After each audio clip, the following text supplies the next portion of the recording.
Welcome back to Happy Porch Radio, the circular economy technology podcast, where, together with leading experts, thinkers and doers, we explore the intersection of technology and the circular economy. My name is Tandy, and I've been working in fashion and technology for nearly 20 years. I help brands create circular business models that get additional revenue from existing products while reducing their environmental impact. And I'm Barry, the founder of Happy Porch, where we provide software engineering expertise for a more circular economy. This episode, we are joined by Patrick Hypscher, circular business strategist, advisor, and podcaster.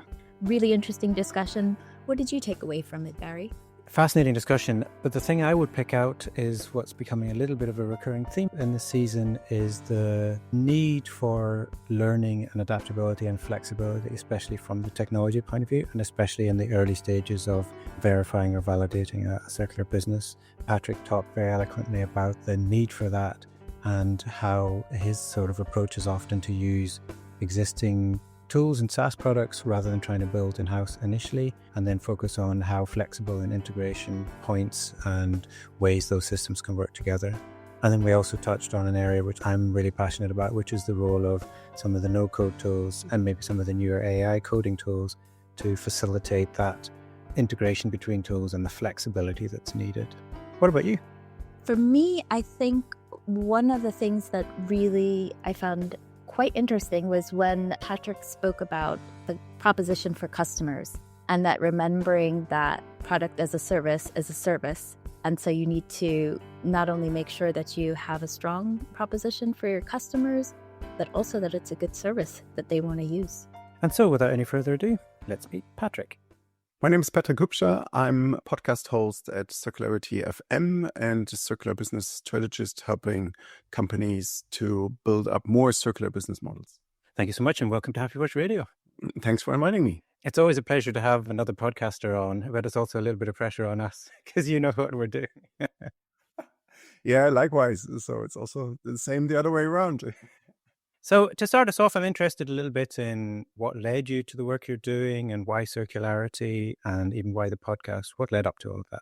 So I think it goes back to at least the decisions in terms of my university degrees. So I have a business economics degree and philosophy of the social sciences. So I'm interested in the economic side, but also from a holistic point of view.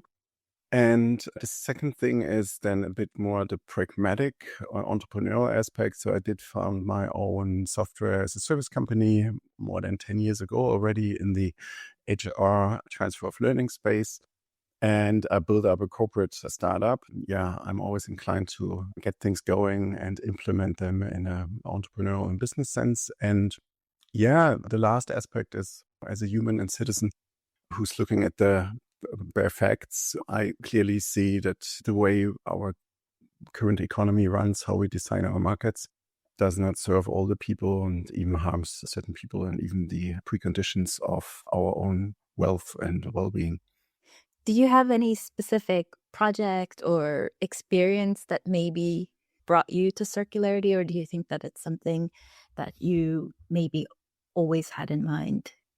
I think there are two aspects here. Let's say the choice to study also philosophy and go down to philosophy of economics, so how markets really work, and then also philosophy and morals, so a bit also even political economy. So why do markets exist? I think this is the conceptual base and already showed my interest in thinking about the economic setup and also regulation and so on.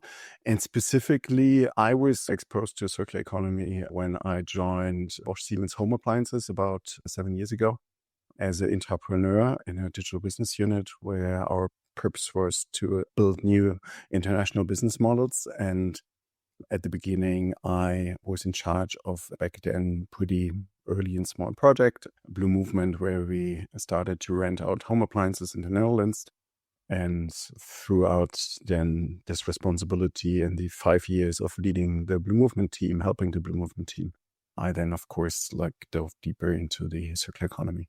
And from that experience at BSH, what were some of the learnings that you maybe got, since your background was you had your own startup and then going into a larger organization? What were some of the things you learned about introducing a product as a service in such a big corporate environment? First of all, and this was also one of the main reasons to join BSH after I did my own startup independently. I think, first of all, it's a privilege to work with global, well-known brands like Bosch, Siemens, or luxury brands like Gaggenau. So they have a legacy, the people have them top of mind, and every founder who builds up a new company and a new brand from the scratch knows how hard this is. This is awesome. Also, if you do have an impact ambition, it's great to build upon an existing global infrastructure in terms of sales and operations. And that when you know that something works and has a potential, it seems to be easier to scale that on a global level. And the second one is also, it's awesome to work with the experts. So be it product experts, logistics experts. So there's already so much expertise on all dimensions. Of course, it does come with downsides. So especially on the, let's say, market sides, access to markets, at some point you do run into channel conflicts, or at least discussions about that, because it depends on the offering. But you could argue that the offering we had, which is like using washing machines, dryers, fridges as a service, that this competes with the core business, which is selling, and you then have cannibalization discussions. However, we solved that pretty quickly in a way that basically said, if the market develops in that direction, let's rather be part of that, right? And if the market doesn't, then there is no threat to the core business. Either way, the company is better off. A second, let's say, disadvantage is that it can be harder, and it's most likely harder to add third-party brands. So if you compare it to a startup like a marketplace that is independent, and you say, I want to do a subscription in the home appliance sector, you can basically pick the brands you want. And that is not as easy for a corporate platform. And the last one is a bit more on the cultural side. Of course, you're always the odd person or team in the room because you're doing something differently. And that either leads to enthusiasm by certain people and say, yeah, we always said we should do that, or like skepticism and resistance to change. It depends, of course, on the model and how much it goes against the common sense of the core culture and the individual people, but you need to explain the model at least to 50% of the organization, and without telling them that the way they did it the last 20 years is wrong, which is not the case, but you need to be aware of that dimension. In past episodes, we talk a lot about the empathy in those kinds of situations, telling people or trying to preach or saying, I'm now right and you're right. That's just never going to work. And so as well as the challenge is explaining and presenting a business case, having empathy on people who are faced with change, I think is really important from what you're saying. Yeah, definitely. And what would help me is also showing examples from our industry and also beyond when talking to people who've been skeptical about the model. We talk about car sharing, we talked about renting, running shoes, and then you look into competitors where some of them also had their pilots in the area. And this is like a bit, first of all, opening up their minds, and in a second step, also the permission to speak and continue, because then they see, okay, it's possible. It's not totally weird to do that, and it makes sense to follow up on that direction. As you said, you have some people who are really enthusiastic and then maybe some people who question it a little bit. Do you think that there's any sort of key metrics that you could use that would help you sell the people who are a little bit less enthusiastic on the idea of like product as a service? It depends on the function of the people. If it was from someone from accounting and controlling, the answer and approach would probably be different than from marketing. So we'd always try to link it back to their domain and what are the goals of the department. And of course, what's the personal interest. And it also depends on the stage, of course. If you're a super early stage and you're just trying it out, then you have a different conversation. But it's harder to have something against just trying it out, assuming that you're not in a phase of strict cost cutting. But as soon as you have some traction, if you have hundreds or even hundreds of thousands or millions in terms of revenue, then of course you also need to provide a bit more and can provide a bit more data, what works, what doesn't work, and so on, and how does it tie into the corporate strategy. And this is, I think, key in any case, especially when it goes beyond the initial pilot project, that you need to link it back to corporate strategy and make it clear how it pays into the company goals. So you mentioned data and the role of metrics and making the business case and all of what you mentioned there. From our point of view, one of our real focuses with Happy Horse Radio is the role of technology. So can you share a little bit about how you've seen technology play a role in the projects you mentioned and in circularity generally?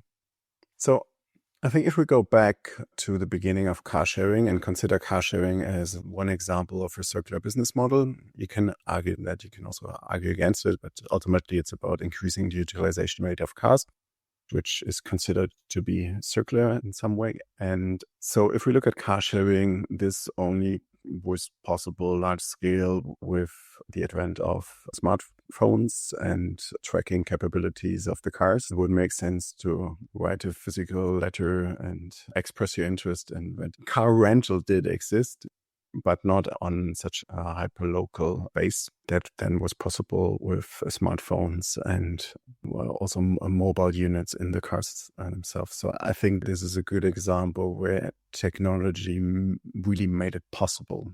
If you go to examples like Blue Movement or products, more, let's say, traditional product as a service, or you have a physical asset that stays for a bit longer with the customer, the technology helps to, first of all, track the location of the asset, track the status and condition of the asset, which especially gets relevant when you have scenarios of repair, or if you need to take it back for whatever reason and you want to make decisions about, okay, which logistics shall it go to? Is it something we can immediately rent out to someone else? This is something that just needs an easy refurbishment. Does it need repair? What kind of spare parts do we need? And so on and so forth. So their technology helps to reduce transaction costs. And for some aspects, like condition monitoring, it does enable certain decisions you would not be able to take without technology there. Yeah, I like those two examples. There's something I talk about often is the term enabler is used very broadly. And I think there's an interesting subcategory of that, thinking about enabler of scale or efficiency versus enabling of something that just isn't possible. And I think those two examples nicely exemplify that. In your experience, are we at the point where rolling out a circular project or a pilot, there's tech stack things that exist off the shelf versus everybody inventing or creating the process themselves?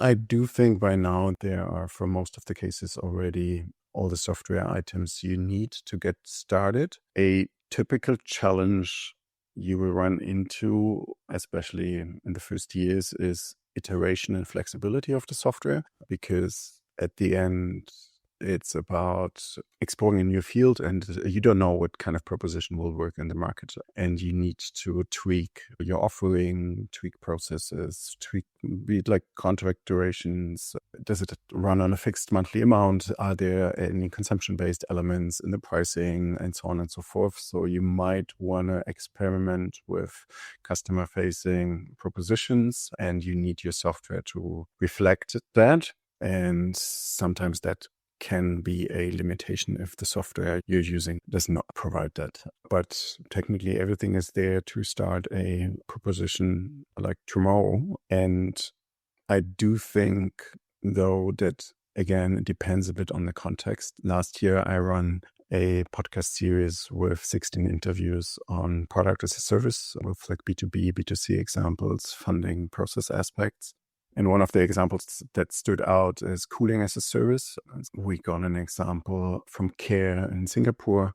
They've walked us through their model. So the starting point there is that there are big malls in Southeast Asia, office buildings, university buildings, even manufacturing buildings, and operating the air conditioning there at its optimum is impossible for most of the facility teams because they're not experts in these kind of systems and they need to watch other aspects of the building as well. And what cooling as a service does is they take away that pain both on the asset side but also on the service and maintenance side. And they equip all the assets with IoT devices and remotely operate this aircon setup. And there you have like technology as an enabler that, first of all, enables this remote control. And in a second step, also based on then the sheer amount of data and algorithm, finds an optimum.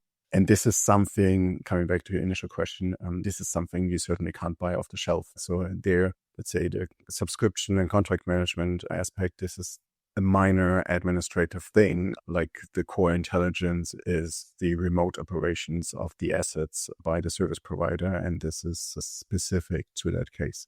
One of the things that stood out for me when Care talk about their transition from a linear to that is they moved from caring about the machinery to really caring about the users in the building. So interested in temperature change across time and people's attitudes to temperature, which is only possible if there's the real data and the measurement. So there's a real kind of not just practical business change, but a whole almost rethinking about who the user is, who the customer is.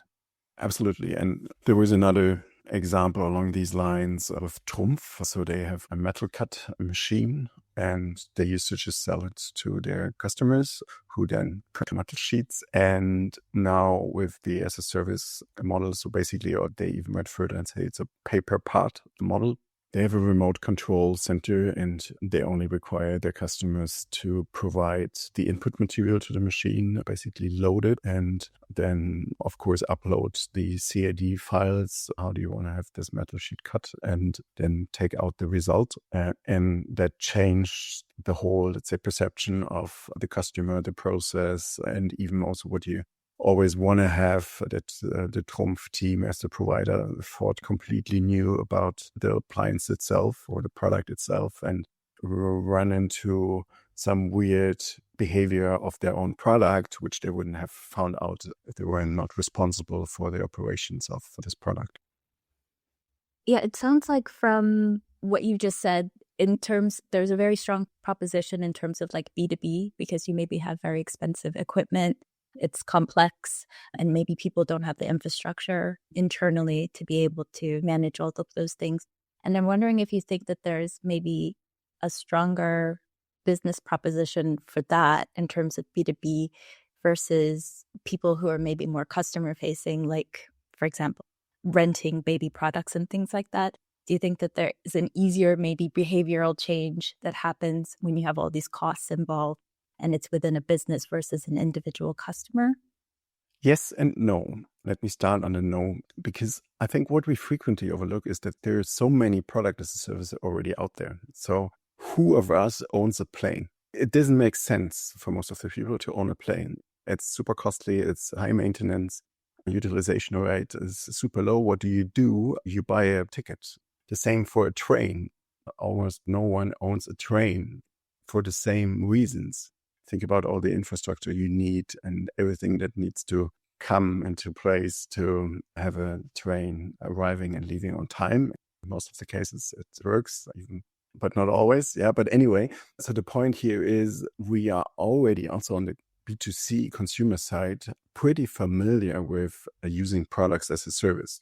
In these kind of examples, it's mostly, let's say, pay-per-instant, pay-per-use in that sense, but there are also monthly subscriptions for frequent travelers or so. And it goes on. You could even argue like visiting a restaurant, or maybe a bit easier visiting a hotel. If you want to go to the Highlands in Scotland and enjoy the nature up there, there's no need to buy a hotel or your own house. So you do rent for a point of time, the privilege to use that asset over there.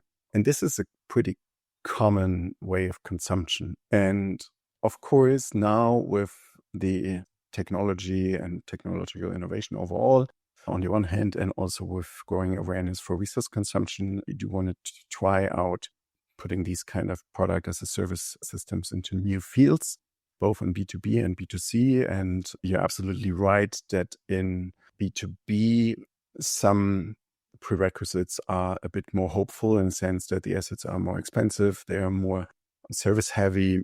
And there is also maybe a bit more a sober view on the possession of such a product, whereas in the B2C sector, it's more the opposite. But yeah, as you mentioned, like the kids' bicycle are like a good example where it still makes sense. It doesn't make sense in like product as a service in every case. Yeah, it's not a silver bullet, but it can help to serve the customer and sometimes even consume less resources. And to your earlier point with, for example, things like planes, then utilization becomes really important because unlike B2B, you're trying to convince many more customers to use your product in order for you to make it worth your while, for example, to run a flight or to rent things out. So in those cases where I guess you're trying to reach more customers, would you say that maybe then I guess the technology becomes maybe more important in terms of making sure that you're getting that utilization out of the product in order to make that profit? Here again, yes and no, starting on the no. So trains did exist and work even before the smartphone got invented. And there were, let's say, other forms of coordination and allocation. But yes, technology does help us to identify demand and identify also underutilized assets and try to match them. It still might not always work, but that's one of the benefits. So ultimately, maybe the business proposition is the main part, and then the technology is maybe what's going to help you scale it up or optimize the utilization? Yes, absolutely. And however, as we already discussed, for certain business propositions, you do need the technology. It's a necessary condition. Otherwise, if you want to use a car sharing service and you're not able to find a free car because the tracking is not working, then it's a precondition to have the proposition working. I wanted to link that back to something you said before as well about the flexibility, especially in early stage exploration of a new model or a new approach, and needing your tech stack to be flexible enough to enable to explore and experiment and learn and iterate. And I think that that's obviously true in any space where you're doing anything especially new, but almost everything in circularity is new in the sense of new to many existing businesses or the existing economic structure. So I think it's even more true for circularity exploration or projects. So linking that back, and then often what I find myself talking about as somebody who builds and provides the technology is that it's almost not the most important thing, which is a weird thing for me to say, but that all the other things need to be aligned and the technology needs to be aligned with providing those rather than getting caught up in, hey, the technology is an end in itself. So I'm wondering if you have any thoughts around that, and especially for folks who are at the relatively early stage of exploring circularity and thinking about what do I need in terms of tech and supply and partners and so on, and how they prioritize that, especially if you're unfamiliar with technology, how you prioritize that decision making to still be able to move forward with the circular and tech goals that you have. So, absolute valid point. What I tried to do, and some of our team members hated me for that, is we tried to follow more or less a software as a service only approach, that we don't build up our own software and just put together existing software. And when selecting these kind of SaaS offerings, always look for the API functionality, the compatibility with other tools, possibly, of course, existing integrations to payment providers, to tracking systems. And so that we do have the possibility to try out other analytics tools, basically just other tools, and are not blocked in. It wasn't possible to keep up that ambition when we reached the point of how to manage assets. But this was also like 5 years ago. Times changed, so there are systems out there that help you with that. But coming back to your point, when you start with a new offering, I think it's helpful to use existing software. And when you select them, look for first maximum flexibility of the software itself, especially when it comes to everything proposition related, and of course also then operations related. And in the next step, check for compatibility and integration with as many other platforms and software as possible, because that gives you just more options later on to iterate faster. And I think from my own experience, I would add on top of that, being able to use some of the newer like no-code tools or even some of the AI tools, which allow you to do some of those integration between things, and the speed of change there is a kind of advantage, because it's not a case of choose the exact tools that we're going to be using for the next 10 years, but what allows us to really validate the problem that we're trying to work on right now. Absolutely. Fully double down on that. So I wanted to just quickly look back to, you mentioned the series of your podcast, Circular FM, where you did a series of 16 episodes about PaaS. Maybe this is a tough question when there were so many great conversations there, but what would be a couple of the really strong or clear takeaways that you would reflect on from that season? Indeed, a tough question. I do think, first of all, no matter if it's B2B or B2C, it's in almost all cases about change. And this is, of course, also true for all new companies and propositions. So when you enter a market with a PaaS solution, most likely in a setting where people are used to traditional buying and owning a product, it's about educating them, first of all, that this option exists, that you as a provider exist, and highlighting the benefits. Of course, the more you need to argue and convince, the more this is an indicator that your commercial proposition is not as strong as you want it to be. But still, you need to educate customers about it. And also, especially if you start in an existing organization, you need to educate your stakeholders and colleagues about that one. So this is a task you need to be prepared for. And the second one, I think, is kind of the service aspect that stands out. It's in your face. It's in the name. It's product as a service. And the stronger the service aspect, the more likely you'll be successful with your product as a service proposition. So we already talked about the cooling as a service as a great example, but also the HP Instant Ink with more than 11 million customers back then worldwide. So it's a clear indication that it seems to solve a customer problem, that you provide cartridges, so to say, on demand whenever you're about to run out of ink. And it's also a customer problem, and it takes the pain away of monitoring the status of the ink cartridge and ordering that. So this service seems to be pretty appreciated. And even also one other example more, let's say, from the B2B field, and this is the Hilti Power Tools subscription, which exists for decades already. It got started before smartphones existed, and also circularity was an issue, basically because customers need pretty high quality equipment, but not at every day throughout the year. They need it for a certain time. But when construction companies need these kind of equipment, they need it like now or at least tomorrow. So you do want to have a service guarantee there. It always comes down to solving a customer problem. And in PaaS, I mentioned this is almost always connected to the service aspect, or, as we discussed before, the underutilization of an asset, which can be recovered through product as a service. Amazing.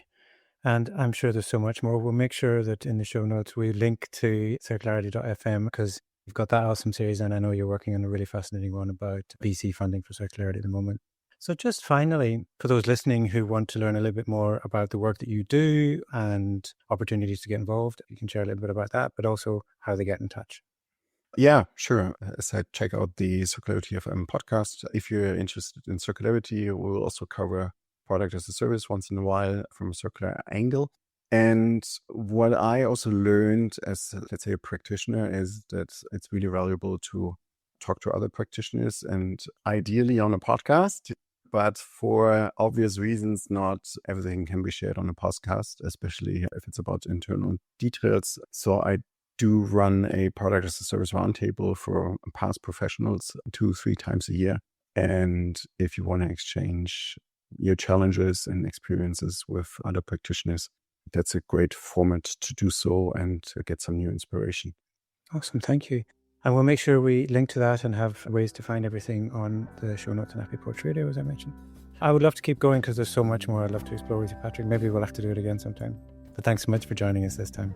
Thank you for having me. Thanks. Thanks for listening. If you enjoy and benefit from these conversations, please help us share with others. Just take a moment to rate and review on your favorite podcast app. Thank you. This podcast is brought to you by happyporch.com. Whether you need bespoke software development, fractional CTO support, or just expert advice, Happy Porch is here to support your circular economy initiatives. If you're driving innovation and circularity, we'd love to chat. Your hosts were Barry O'Kane and Tandy Twockley. Barry is a software engineer, leader and entrepreneur with over 20 years' experience. He founded Happy Porch to help you create web and software solutions that support the shift to a regenerative circular economy. Tandy is a circular expert with over 15 years working in the fashion industry. She is passionate about collaborating with brands to create circular programs that reduce waste, drive revenue and strengthen customer loyalty.